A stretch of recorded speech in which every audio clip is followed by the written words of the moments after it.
Welcome back, family. I got today's episode, part two of the people domain. If you're looking to take the actual PMP exam, this video was for you. If you thought about taking the PMP exam, this episode is for you. So I'm not going to keep us no further ado. What I'll do is I'm going to step in. This is part two of the actual content outline for for the PMP exam.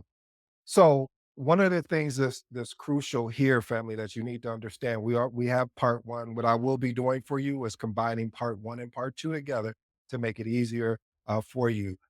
So it will make it. I'm telling you, this is one of those things I wish I had when I was getting ready to take the POP exam. So I'm doing all the things I wish I had previously. So you will have it right here for you.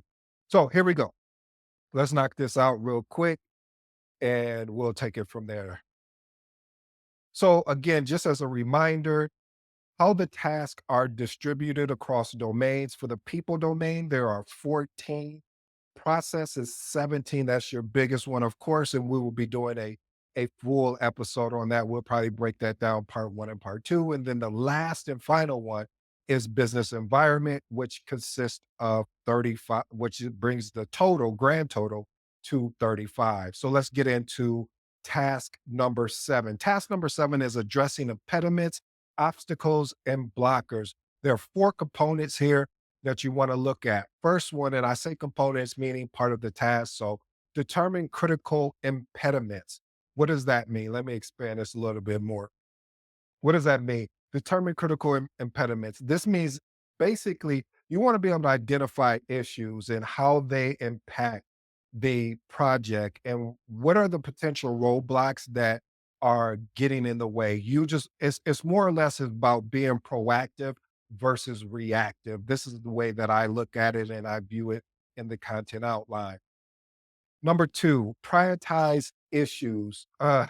Again, not all problems are considered equal. Let's just be clear. I think a lot of times, this is why a lot of times you will see project managers not wanting to change uh their status from green to yellow if they have a problem because of the fact of the concern of saying, well, if I put my project in yellow, they're going to think that we're failing. And it's really not. It's not that it's critical. It's not a critical issue. It's just bringing a warning or attention. So going back to prioritizing issues, it's important to focus on what is the greatest impact to the actual project. And you do that by ensuring you're efficient when it comes to prioritization and then uses the necessary resources in the problem solving aspect. You know the model here. We don't focus so much on the problem that we lose sight or vision, I should say, from the actual solution, which transition us into number three, implement solution. Again, I'm going to say it over and over. So that way, if you're taking the PMP exam, you're going to be thinking, okay, the PMP exam is asking me for a solution because the majority of the questions always end with, and this is situational, what should the project manager do next? So implementing solutions, use network to implement solutions to remove impediments, obstacles, blockers for the actual team. You want to be able to leverage the organizational assets, your relationships with stakeholders, and making sure the project team collectively resolves issue efficiently. What happens a lot of times is how you can get tripped up is that you think, oh, I need to just go solve this problem on my own. No, this is why you have a project team. So a project team can help in solving these issues efficiently. And then the final step, or I should say the final component here in task number seven is continually reassessment. You want to reassess continually to ensure the impediments, those obstacles and blockers for the team are being addressed. Again, family, what do we do here? We focus on the solution. Once we identify the problem, okay, now we prioritize the problem, then we implement the proposed solution, and now we're reassessing to see have they been addressed, and then providing ongoing process helps maintain the project momentum. Got this chart over here from Lucid Chart. And it just really kind of shows you more or less from a high level. And again, I'm going to be giving this deck away as well. So if you're interested, once I get everything together, I'm going to be giving you guys a lot of free resources. So there's no reason why you can say, man, what did he say again? It's going to be right there visually. So just give me some time. I know people have been asking for this particular deck because again, if you had this before going into take the PMP exam, it would be useful for you. All right, let's move on to task number 8, negotiating project out agreements. First piece, analyze negotiation bonds. You want to analyze the bounds of negotiation for agreement. This means you need to understand your scope as well as the limitation of negotiation for crucial and for effective outcomes. A lot of times we walk into a situation where we don't have a understanding. Understanding being what are the limitations here? Then you go from the next piece is you need to assess the priorities. What is the priority here? And determine the ultimate objectives. When you understand this, the most important for the project is what can we compromise on? What can we give up? What can we let go in order to gain more? And a lot of times when you're in negotiation, you're going to have to give up something in order to get something bigger or just to meet in the middle. Then you want to verify the objectives. You want to be able to see, verify, was the project agreement met? And then ensure that negotiation agreement align with the project goal. That is key. A lot of times when you are negotiating, does it align with what the goal of the actual project is? If it's not, then we need to continue to negotiate. Then you want to participate in an agreement negotiation. This basically means when you are actively participating in a negotiation, ensure all parties understand and agree on the terms of the project agreement. Sometimes if they will draft up a TNC, that means terms and conditions. Sometimes it's just all terms. So again, you want to be able to understand that. Then you want to break it down in these 3 components. I look at it as saying, have open communication. You want to be collaborating as well as willingness to compromise. A lot of people don't want to compromise. It's like my way or the highway, but you have to have that compromising aspect. You have to be willing to collaborate, not just with your project team, but also with, if you're negotiating with a vendor and even with your project team, if you're negotiating resources with maybe their direct reports, you have to have that collaborative approach. And then you want to keep your communication open, or what I call being transparent. And the last and final component is determine strategy, determine a negotiation strategy. And PMI talks about, and you can go research some more on this, is about a win-win strategy or a compromise or competition. And this is based on the situation the parties involved.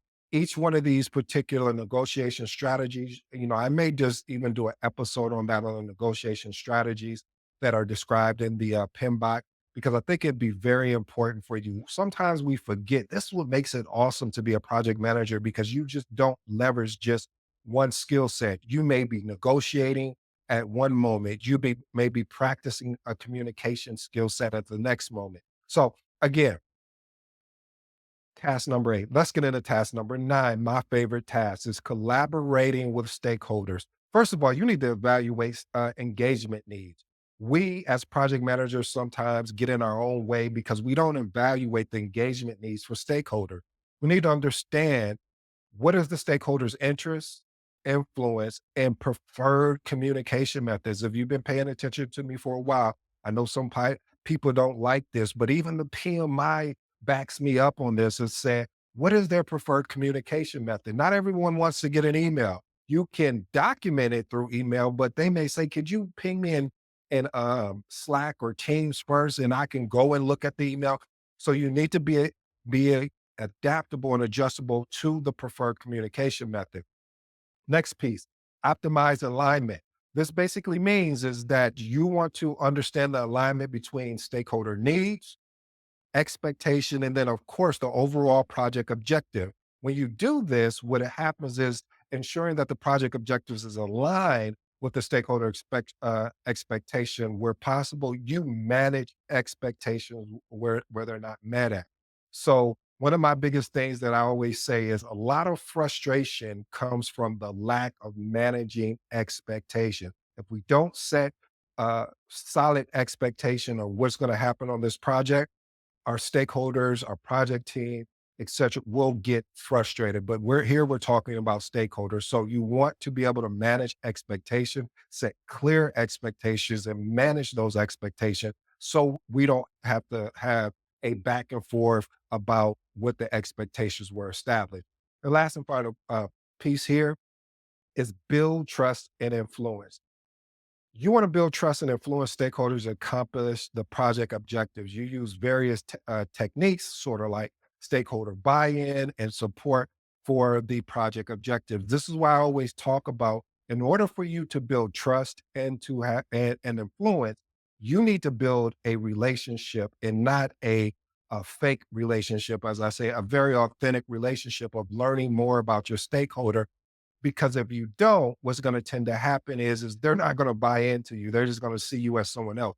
So this is why PMI talks about using different various techniques to gain stakeholders buy-in and support for the project objectives.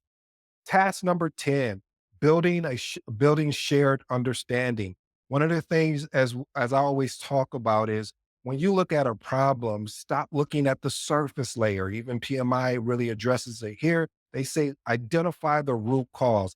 Break down a situation, identify the root cause of misunderstanding. Look beyond the symptoms. When I just told you about this surface layer is the symptoms. So you need to find the underlying cause of the communication issue. What is it? What's really going on? Is it deeper than you saying that, oh, well, I'm not getting the email?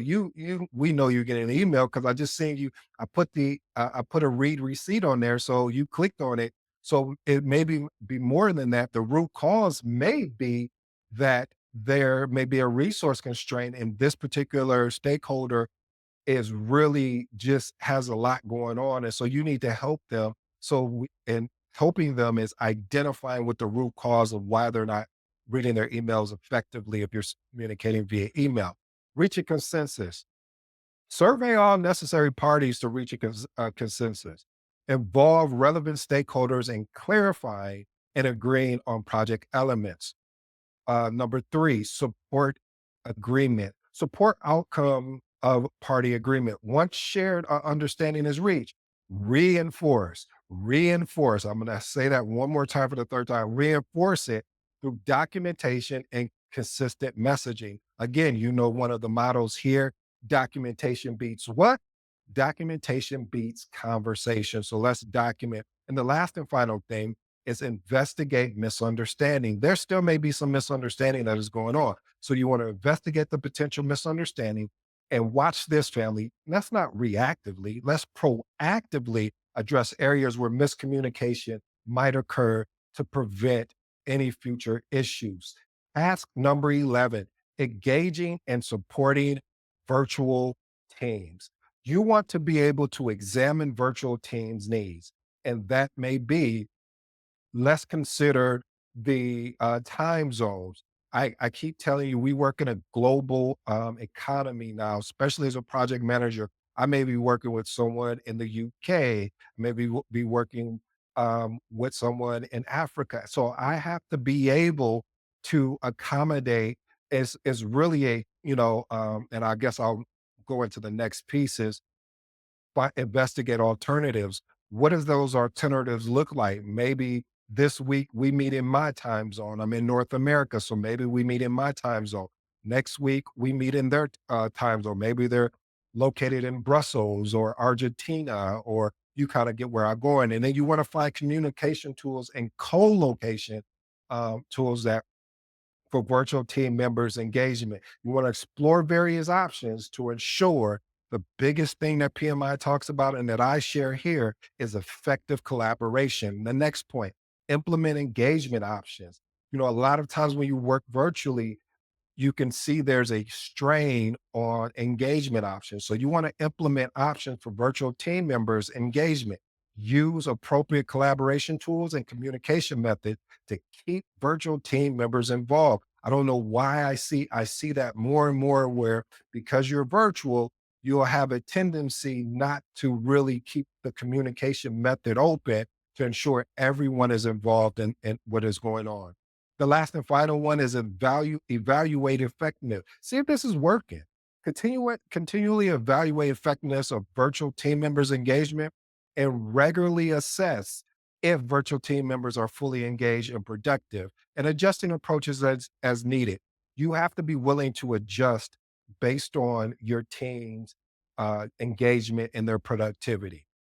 Let's move on to task number 12, defining team ground rules. First one, communicate principles. Communicating organizational principles with teams and external stakeholders, ensuring the team understand both explicit and implicit organizational norms. We can't take that for granted. We can't just take that, oh, you're a professional. You should, no, no, no, no. We need to set the expectation. We can't assume, well, just because they're a professional, they should know this. No, maybe they don't. Maybe they didn't have to practice that in a previous organization. So we need to set the actual organizational principles around communicating with team members as well as stakeholders. Establish an environment that fosters adherence to the ground rules. You want to create a culture where the ground rules is the norm. Like there's no particular reason why you shouldn't know what is going on because we've established it. You've agreed. We're all aligned here. So if you don't understand it, then we need to have a conversation. And then the last point is manage violation. Listen, you need to manage and rectify ground rules violation. You need to address these breaches of ground rules properly. See, that's the key. And let me park here parenthetically, family. What tends to happen is that when ground rules are broken, we don't address it properly. PMI, if you're taking this PMP exam, they want you to be proactive. The whole key of the PMP exam is what they're looking for is proactive versus reactive or a sense of urgency. You need to have a sense of urgency to address if a ground rule has been breached. How do we go ahead and address it? Because if we don't get in front of the problem soon, what's going to happen is going to turn into something bigger. But you want to maintain, uh, you want to be fair and maintain a team cohesiveness. Task number 3, one of my favorites is mentoring relevant stakeholders. You want to allocate time. And basically, by doing that, allocating the time to mentor and recognizing mentoring as a valuable project management activity and prioritize it. You know, the more you're able to prioritize being able to mentor stakeholders, the more buy-in you're going to get. I know it sounds weird, but that's why PMI put it in the particular domains because it is truly important. Then recognize opportunities, recognize and act on mentoring opportunities, be proactive and identify situations where mentoring can benefit team members or stakeholders. Our last and final task from the people domain is promoting team performance through emotional intelligence, aka EI. Assess behavior. I'm actually a DISC certified trainer, meaning that I can give you DISC assessments and I'm actually that'll be coming soon if you're looking to find out what your personality, my D, a I, a S, or a C, or combination of some of the letters. That is coming to you soon as well, because I want to help some people. Because once you understand kind of what your personality is, you're able to, and even the project manager, when I'm able to assess, like, okay, this person is dominant. So I know is a D, which is dominance. Once we get in a meeting, I know that they're going to try to hijack the meeting. How do I set them up for success where that personality still can be open and they can still feel comfortable, yet at the same time, make sure that other people that are more quiet that I can still pull out of them what I need. So assess behaviors through personality indicators using tools like MBTI or DISC to understand team members' working style. And the last and final one is analyze indicators. You want to analyze personality indicators and adjust to their emotional need of key project stakeholders. Tailor your management approach based on individual team members personalities, and emotional requirements. Family, this is our conclusion of the PMP outline tasks 7 through 14, the people domain. The PMP exam is focused on practical application. I can't stress that enough. The CAPM is more memorization, but the PMP is more situational. So expect to see situational questions that require you to apply these principles to specific scenarios. You need to understand the project phases, organizational environment, stakeholder dynamics, etc. And most of all, remember keeping a tailored approach is key. And the exam emphasizes the importance of adapting to specific needs of the actual project organization. Well, family, I hope you enjoyed today's episode around the people domain, a total of 14 tasks. We just covered 7 through 14. Like I said, I'll put all this together for you in one episode eventually. So that way you'll have it if you want to just go through and listen to it. I hope you enjoyed today's episode. I go by the name of ED. Until next time, I'm out.